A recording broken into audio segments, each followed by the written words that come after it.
Hello everyone, तो कैसे हैं आप सब लोग। यानी कि अपन ने लास्ट लेक्चर के अंदर जो अपन ने पार्टनर रिटायर हो रहा था उसके मेथड्स अपन ने कंप्लीट किए थे। 3 मेथड कंप्लीट कर लिए थे, जिसके अंदर अपन ने बताया था कि जब कोई पार्टनर रिटायर हो रहा होता है तो उसका एक तो फुल पेमेंट करेंगे, एक उसका पूरा का पूरा अमाउंट लोन में ट्रांसफर करेंगे, या कुछ लोन में करेंगे और कुछ कैश में करेंगे या इंस्टॉलमेंट में पेमेंट करेंगे। ये 4 मेथड थे। तो इसमें अपन ने एक तो लोन वाला कर लिया, ठीक है। उसके बाद अपन ने कर लिया कि कुछ पार्ट लोन में ट्रांसफर कर लिया और कुछ उसको कैश में पेड कर दिया। और थर्ड अपन ने यानी कि कल के लेक्चर में नहीं, लास्ट लेक्चर में अपन ने पढ़ा था, लोन में अकाउंट में ट्रांसफर किया था और उसको इंस्टॉलमेंट में पेमेंट किया था। यानी कि 3 मेथड इंस्टॉलमेंट तक अपन ने पढ़ लिए और आज अपन मेथड नंबर 4 पढ़ रहे हैं, जिसमें कि पार्टनर का पूरा पेमेंट कर दिया जाएगा, कुछ भी लोन में ट्रांसफर नहीं होगा, कोई इंस्टॉलमेंट पेड नहीं होगी। ठीक है, तो अपन स्टार्ट कर रहे हैं ये क्वेश्चन। तो इसमें लिखा हुआ है A, B and C are partnership sharing profit in the ratio 3:2:1। यानी 3 पार्टनर है ABC जो कि 3:2:1 में पार्टनर है। और 28 Feb 2023 C रिटायर हो गया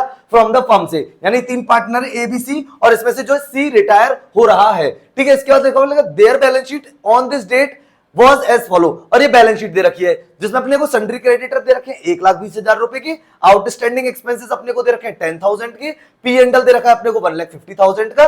उसके बाद हमको ये दे रखा है कैपिटल अकाउंट 5 लाख ए का, 3 लाख बी का और सी का दे रखा है 2 लाख। तो ये हमारा जो टोटल अपन ने इसका करेंगे ये आएगा 12,80,000। इधर बैंक दे रखा है, असेट साइड डेटर दे रखे हैं, स्टॉक दे रखा है, इन्वेस्टमेंट दे रखा है, फिक्स्ड असेट दे रखी है। ठीक है, और इंफॉर्मेशन में दे रखा है पहला, goodwill of the firm is valued eight rupees 1,50,000। यानी कि जो फर्म की गुडविल वैल्यूड हुई है सी के रिटायरमेंट के टाइम पर वो हुई है 1,50,000।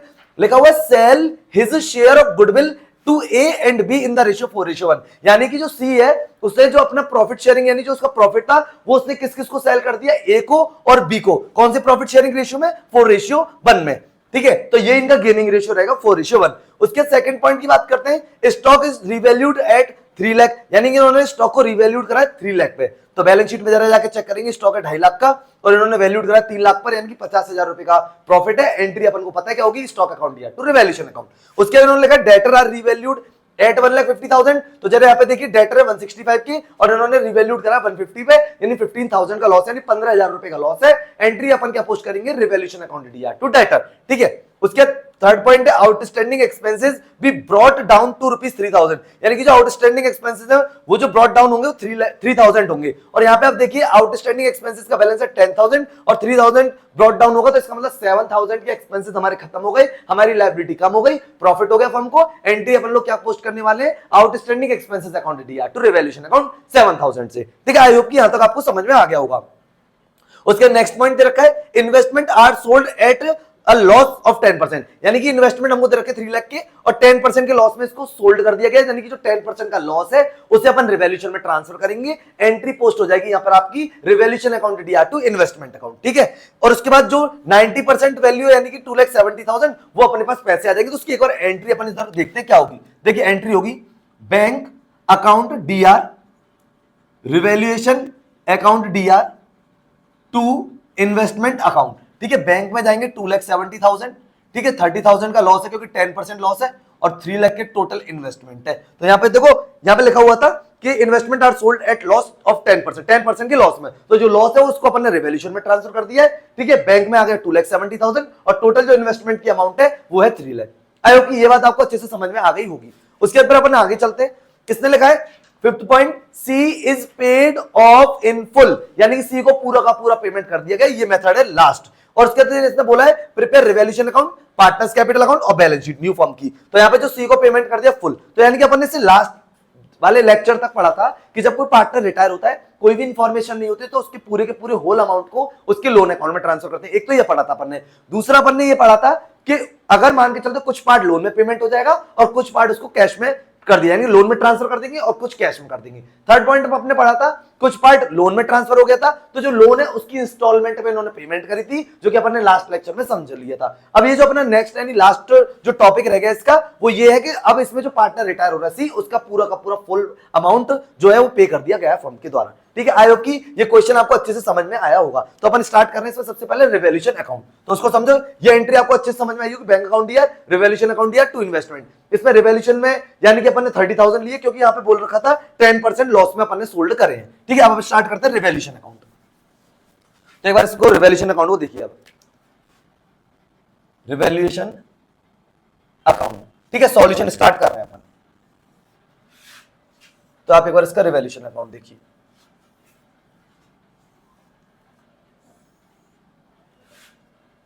Particular amount, then particular amount. ठीक है, सबसे पहले स्टार्ट करेंगे पॉइंट नंबर सेकंड से। Stock is revalued at 3 lakh और स्टॉक है यहाँ पे 2,50,000 का, 50,000 का प्रॉफिट हो गया। अपन यहाँ पे लिखेंगे बाय स्टॉक। ठीक है, अपन को एंट्री पता है, stock account DR to revaluation, तो रिवैल्यूएशन के अकाउंट बाय स्टॉक। उसके बाद डेटर आर रिवैल्यूड एट 150 और देखो यहाँ पे डेटर दे रखे 165, 15,000 का लॉस है। एंट्री पोस्ट होगी revaluation account DR to debtor 15,000 का। ठीक है, उसके अंदर अपन आगे चलते हैं। इन्होंने यहाँ पे लिखा outstanding expensive brought down to ₹3,000 यानी ₹3,000 और यहाँ पे दे रखे 10,000। टू मतलब होता है तक 3,000 रुपए तक ब्रॉट डाउन करेंगे। इसका मतलब हमको 7,000 का प्रॉफिट हो गया, जो कि यहाँ पे जाएगा बाई आउटस्टैंडिंग एक्सपेंसेस 7,000 का। जब लायबिलिटी कम होती है प्रॉफिट होता है, हमको एंट्री पोस्ट करेगी outstanding expenses account to revaluation, तो बाय आउटस्टैंडिंग एक्सपेंसेस 7,000 के। आई होप कि ये पॉइंट आपको अच्छे समझ में आया होगा। Investment art sold at loss 10%, अभी बताया था 30,000 का लॉस था, तो अपन यहाँ पे ट्रांसफर किया था टू इन्वेस्टमेंट। ठीक है, 30,000 का। ठीक है, इसके बाद ये कर दिया अपन ने इन्वेस्टमेंट का। ठीक, अभी अपन ने सारे के सारे पॉइंट कर दिए। गुडविल वाला पॉइंट रिवैल्यूएशन का है नहीं है, स्टॉक का कर दिया, डेटर का कर दिया, यहाँ पे आउटस्टैंडिंग एक्सपेंसेस का कर दिया और इन्वेस्टमेंट का कर दिया। 4 पॉइंट थे, चारों पॉइंट का कर दिया। अब अपन इसका प्रॉफिट लॉस फाइंड आउट करने वाले हैं। ठीक है, प्रॉफिट लॉस को कैसे फाइंड आउट करेंगे, देखिए यहाँ पे दे रखा है 50,000 और 7,000, 57,000। ठीक है, 57,000 में से 30,000 और 15,000 यानी 45,000 अगर चले जाएंगे अपने, तो कितने बचेंगे, 57 में से 45 अपन लेस करा देंगे। 7 में से 5 जाएंगे तो 2 और 5 में से 4 जाएगा तो 1, यानी कि 12,000। यहाँ पे लिखेंगे टू पार्टनर्स कैपिटल अकाउंट। ठीक है, अब कितने पार्टनर है अपने को पता है, A है, B है और C है, और इनका प्रॉफिट शेयरिंग रेशियो दे रखा है आपको 3:2:1, यानी कि अपन 12,000 को बांटेंगे 3:2:1 में, तो 3 और 2 5 और 1 6, 6 से जाएगा 2 यानी 2 3 जा 6,000, 2 2 जा 4 और 2 1 जा 2। ठीक है, ये क्लोज कर देंगे, 57,000 ये आपका आ जाएगा। ये हो गया आपका रिवैल्यूएशन अकाउंट। ठीक है, रिवैल्यूएशन अकाउंट में अपन ने क्या करा, सारे के सारे पॉइंटों का एडजस्टमेंट करा दिया। उसके बाद अपन ने प्रॉफिट लॉस फाइंड आउट किया, तो 12,000 का प्रॉफिट आ रहा है, जो कि पार्टनर्स के बीच में डिस्ट्रीब्यूट कर दिया ABC में। प्रॉफिट शेयरिंग रेशियो दे रखा 3:2:1, 12,000 में 6 का डिवाइड दोगे तो 2,000 आएगा, multiplied by 3 multiplied by 2 multiplied by 1, ये आ गया रिवैल्यूएशन अकाउंट। आई होप कि ये तो आपको अच्छे से समझ में आ गया होगा। अब बनाएंगे अपन इसका कैपिटल अकाउंट। तो अब कैपिटल अकाउंट देखिए एक बार।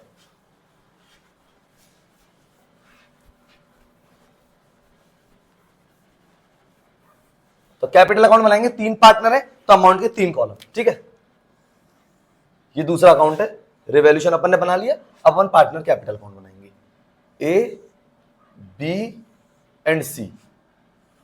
ठीक है, ऐसे अपन यहां पे A, B एंड C। ठीक है, देखिए पार्टनर्स कैपिटल अकाउंट, यहां लिखेंगे particular A, B, C, then particular A, B and C। देखो जब अपन कैपिटल अकाउंट बनाते हैं, स्टार्ट करते हैं, तो अपन को पता है सबसे पहले कैपिटल अकाउंट में बैलेंसेस जाते हैं, तो हम यहां लिखेंगे बाई बैलेंस ब्रॉट डाउन। अब बाई बैलेंस ब्रॉट डाउन देखो A, B, C के रहे 5 लाख, 3 लाख और उसके बाद लिख रहा हुआ है 2 लाख। ठीक है, और इसमें अपने को पता है कि C रिटायर हो रहा है। उसके अपन ने लिख दिया सबसे पहले बैलेंस, और उसके बाद अपन ने बताया था कि रिवैल्यूएशन अकाउंट अपना बना था, रिवैल्यूएशन में प्रॉफिट आया था, उस रिवैल्यूएशन को हम यहां पे ट्रांसफर करेंगे, तो यहां लिखेंगे बाय रिवैल्यूएशन अकाउंट। ठीक है, अपन को पता है 6,000, 4,000 और 2,000, ये अपना आया था रिवैल्यूएशन का प्रॉफिट 6,000, 4,000 और 2,000, जो कि अपन ने कर दिया ट्रांसफर।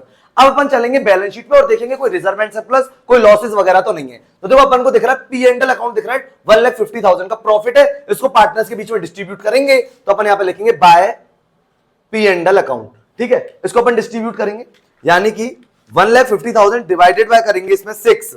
ठीक है, और मल्टीप्लाइड बाय कराएंगे अपन सबसे पहले 3, तो ये आएगा आपका 75,000,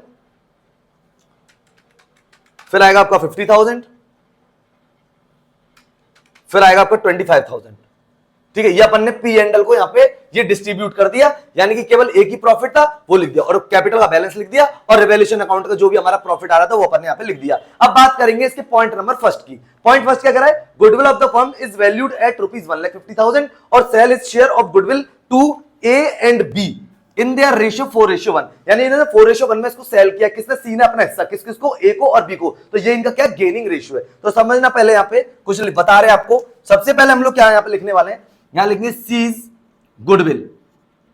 तो सीज गुडविल अगर अपन बात करें तो टोटल फर्म की जो गुडविल वैल्यूड हुई है 1,50,000 हुई है। तो 1,50,000 में सी का जो हिस्सा है यानी प्रॉफिट शेयरिंग रेशियो वो अपने को पता है 1/6 है। तो अपन यहां पे करेंगे 1/6, ठीक है। तो 1,50,000 डिवाइडेड बाय अगर अपन 6 कर देते हैं तो अपना आ जाएगा ये 25,000, ठीक है, 25,000। और इसको कौन कौन देगा, ए और बी। कौन से रेशियो, 4:1 में। एंट्री पोस्ट होगी as capital account DR, B's capital account DR, to C's capital account, ठीक है। तो सी को तो 25,000 देने ही देने, ठीक है। इसको 4:1 में अपन डिस्ट्रीब्यूट करेंगे, डिवाइडेड बाय 5 इंटू 4, तो ये 20,000 देगा ए और बी देगा आपका 5,000। अपन ने इसको 25,000 को कौन से रेशियो में डिस्ट्रीब्यूट कर लिया, 4:1 में, क्योंकि इन्होंने बोला है sell is share of goodwill to A and B in the ratio 4:1, यानी सी ने अपना जो हिस्सा है वो ए और बी को 4:1 में दिया, यानी कि इनका गेनिंग रेशियो है। तो एस कैपिटल अकाउंट दिया, बी कैपिटल अकाउंट दिया टू सीज। अपन जितने भी क्वेश्चन करें सब में गुडविल की एंट्री यही चली है, यानी कि अपन ने कहा गेनिंग पार्टनर कैपिटल अकाउंट दिया to retiring partner capital account. अब इसकी एंट्री अपन इसमें पोस्ट करने वाले हैं। तो यहां पर लिखेंगे बाय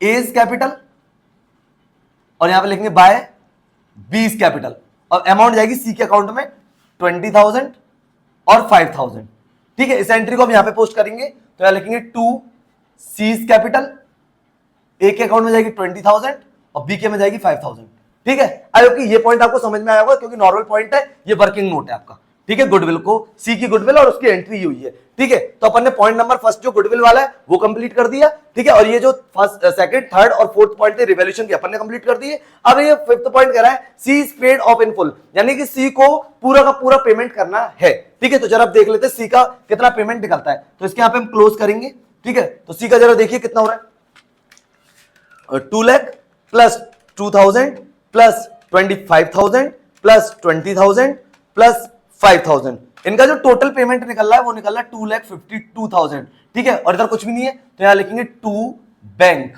और 2,52,000, ठीक है।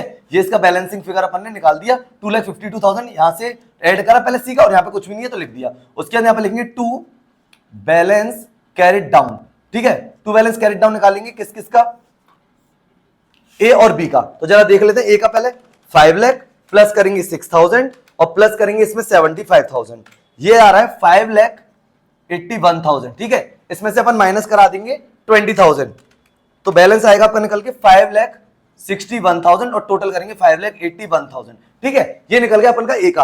अब बात कर लेते बी का, 3 लाख प्लस 4,000 और प्लस 50,000, ठीक है। ये टोटल आ रहा है इनका 3,54,000, ठीक है। 3,54,000, 3,54,000 आ रहा है टोटल।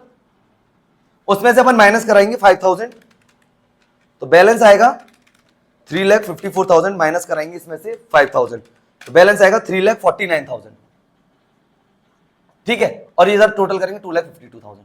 तो ये अपन ने बैलेंस निकाल दिए, यानी कि इन्होंने बोला कि सी को पूरा का पूरा पेमेंट करना था, ये फोर्थ मेथड है, ठीक है। तो सी का जो अपन ने टोटल करा वो आ रहा है 2,52,000 और सी का यहाँ पे कुछ भी नहीं था तो 2,52,000 उसको बैंक से पेमेंट करा दिया। और ये जो बैलेंसेस हैं ए और बी का निकाला, 5,61,000 तो निकला बैलेंस ए का और बी का निकला है 3,49,000 बैलेंस, ठीक है। ये है इनका partners capital account. I hope कि ये तो आपको अच्छे से समझ में आ गया होगा, यानी कि जो ए का बैलेंस है और बी का बैलेंस है, ठीक है। और जो इन्होंने सी को जो पेमेंट करा है वो बैंक से 2,52,000 करा है। आई होप कि ये बात आपको अच्छे से समझ में आ गई होगी। तो अब बनाएंगे अपन balance sheet.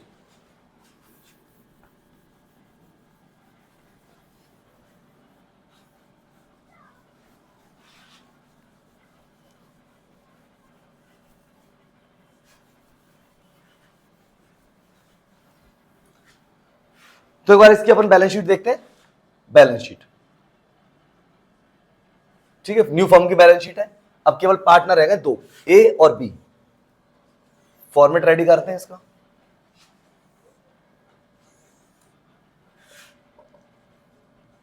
Liabilities, amount, then assets, then amount, ठीक है, इसका ओल्ड बैलेंस शीट से अपन चलेंगे। सन्ड्री क्रेडिटर थे 1,20,000 और सन्ड्री क्रेडिटर से रिलेटेड कोई पॉइंट नहीं था तो एज इट इज लिख देंगे इसको सन्ड्री क्रेडिटर, ठीक है, 1,20,000, ठीक है। उसके बाद अपन बात करते हैं आउटस्टैंडिंग एक्सपेंसेस 10,000 के थे तो इन्होंने बोल दिया था कि उसको केवल 3,000 तक लेके आना है, तो आउटस्टैंडिंग एक्सपेंसेस जो लिखेंगे अपन वो 3,000 के लिखेंगे और 7,000 का जो प्रॉफिट था वो रिवैल्यूएशन में चला गया। पी एंड एल अकाउंट अपना कंप्लीट हो गया, ठीक है। ए बी और सी पार्टनर थे, सी चला गया तो उसको पेमेंट था 2,52,000 वो अपन ने कर दिया। ए और बी के बैलेंसेस रह गए तो यहां पे लिखेंगे कैपिटल अकाउंट और ए का बैलेंस लिखेंगे और बी का बैलेंस लिखेंगे। तो ए का बैलेंस आ रहा है और जो बी का आ रहा है वो आ रहा है 3,49,000, ठीक है। ये दोनों के बैलेंस है, इसका अपन टोटल करके बाहर लिखेंगे 5,61,000 ये कैपिटल अकाउंट से बैलेंस आए और 3,49,000 ये जो टोटल आएगा आपका आएगा 9,10,000, ठीक है। ये अपन ने बैलेंस लिख दिए कैपिटल के। अब चलते हैं उसके बाद अब असेट साइड आते हैं तो पहले अपन बात करते हैं बैंक के बारे में, इसको थोड़ा अच्छे से समझना।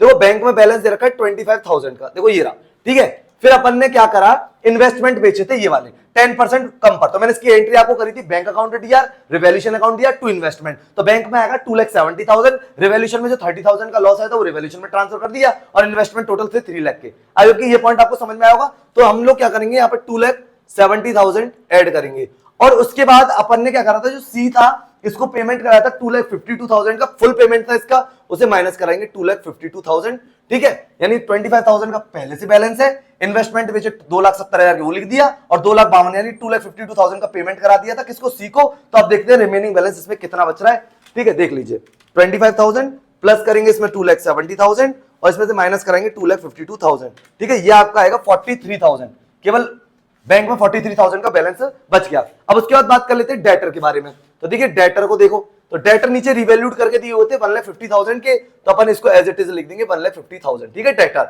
उसके बाद अपन बात कर लेते हैं स्टॉक के बारे में, ठीक है। तो स्टॉक के लिए रिवैल्यूड फिगर थी 3 लाख, ठीक है, तो अपन यहाँ पे लिखेंगे 3 लाख।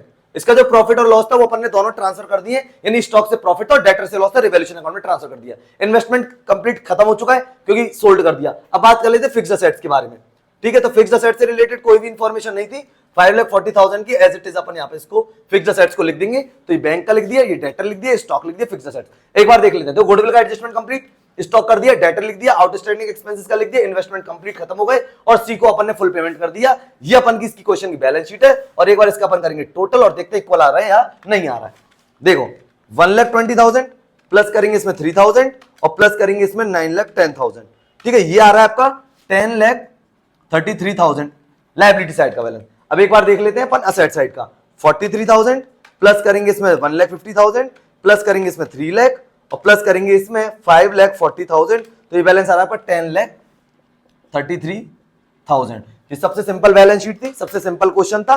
बस ये कराने का क्या मकसद था, इसमें ये था कि जो सी पार्टनर है रिटायर हो रहा है उसका पूरा का पूरा फुल पेमेंट कर दिया गया, इसलिए अपन ने क्वेश्चन लिया था कि अपन ने बताया था 4 मेथड होते हैं जब कोई पार्टनर रिटायर होता है तो उसके पेमेंट करने के। एक होता है पूरा का पूरा अमाउंट उसके लोन में ट्रांसफर कर देते, ये अपन ने कर लिया। उसके बाद बताया था कुछ पार्ट लोन में और कुछ पार्ट पेमेंट कर देते, वो करा दिया। कुछ लोन में ट्रांसफर कर देते हैं और कुछ इंस्टॉलमेंट उस लोन की अमाउंट यानी इंस्टॉलमेंट में पेमेंट करते तो वो अपन ने करा दिया है। और एक अपन ने था कि फुल अमाउंट पेड कर देते हैं, तो ये वही क्वेश्चन था, लिखा है सी पेड ऑफ इन फुल। तो ये था क्वेश्चन। आई होप कि आपको अच्छे से समझ में आ गया होगा। देखो आप इसका रिवीजन करें, चैप्टर अच्छा है, ठीक है, और इजी चैप्टर है एडमिशन से, रिटायरमेंट एंड डेथ। और अभी जो अपना ये केस चल रहे हैं रिटायरमेंट के चल रहे हैं, अभी डेथ का भी अपन स्टार्ट करने वाले हैं, ठीक है। तो आई होप कि ये क्वेश्चन आपको अच्छे समझ में आया होगा। एक बार आप इसका रिवीजन करें, फिर भी अगर आपको क्वेश्चन में कोई प्रॉब्लम आ रही है तो आप मेरे को कमेंट सेक्शन में जरूर लिखें, जिससे कि हम आपकी प्रॉब्लम को सॉल्व कर सकें, ठीक है। मिलते हैं अपन नेक्स्ट लेक्चर में नेक्स्ट टॉपिक के साथ, तब तक के लिए guys good bye and thank you.